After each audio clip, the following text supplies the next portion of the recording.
So, analog horror. I've seen myself a decent amount of it, but as of recently, videos like this have been showing up talking about how the genre's been kinda just going downhill. And recently, a SpongeBob analog horror tape has been getting attention, but not good attention, not for any good reasons at all. But why is this analog horror video getting such a bad rep?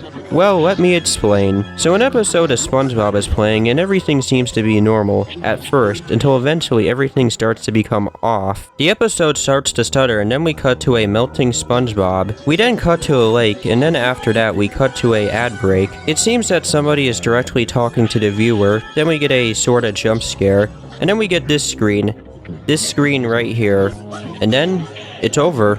That's it. That's the video. So what is the issue with this video overall? I think it has to be this screen overall right here. See you in hell, Hillenburg. Let me explain the issues with this overall. If you were unable to put any of the pieces together, this video is about Stephen Hillenburg killing his wife, and it seems that she is haunting the Nick broadcast as a ghost, and most likely died in that lake or was killed there, or her body got thrown in there. Now, I don't need to explain to you why on so many levels this is bad. Firstly, well, you should never use real-life people in your analog horror series or videos. If you want to make a story about a dead person like haunting somebody or has come back as like a ghost, you can do that, but never use real-life people. Ever. Not even for like inspiration too. Just in general, never use real-life people. It's just gross. No matter whatever you want to do with analog horror, always keep that in mind. Just never do it. So, secondly, using a dead person and putting them as a character in your story, involving them with, like, killing somebody is just really bad and scummy. It really just feels like at that point you're just doing it for shock value because you can't come up with your own horror, so have to like become very like shocking to the audience so they can become scared. Watching this entire video just makes me really mad and also sad at the same time because I feel like there is potential here, but it's completely wasted on just shock value and just like using real life people. And that is honestly something you should never do when it comes to making horror content on the internet, or making horror in general. I do genuinely like the premise of a person dying and then becoming like somewhat powerful or gaining influence on something. The premise of it here in this video is just really basic, which is like fine. I can tell that there was some effort here. The plot is just really simple. Hillenburg killed his wife, probably threw her in a lake or killed her at a lake, or threw her body in there. And that is basically the entire plot. It's really simple, and that's basically it. There are like some things I actually do kind of like about this video, like the melting SpongeBob. I feel like that shows that this person could actually make some pretty decent monster designs. It looks overall like decent enough.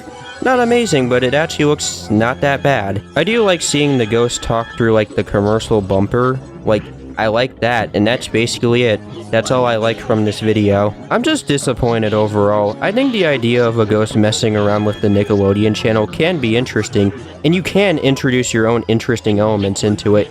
You don't even have to like reinvent the wheel. Just try to do like something interesting with your idea of ghost haunting TV or channel. All you have to do is just have your own characters and just make an interesting story and have your own uniqueness of horror. And if you do, people will like you for that, and maybe even respect you too. It just makes me sad seeing how much potential was wasted on this.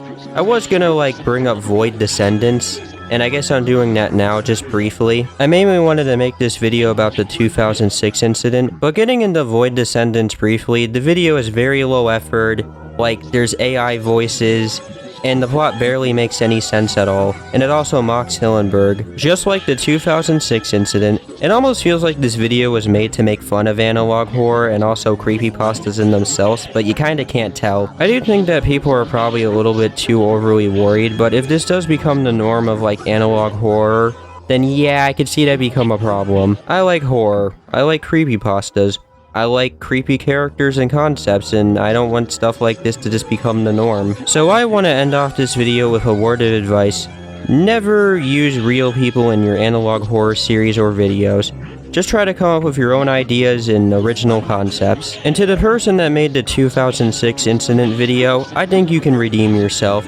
I think you have potential, and I think you can make something that like people could like. Not everybody will like it, but I think you have potential to redeem yourself. And if you do, you might become respected, so I hope anybody watching this does take my advice.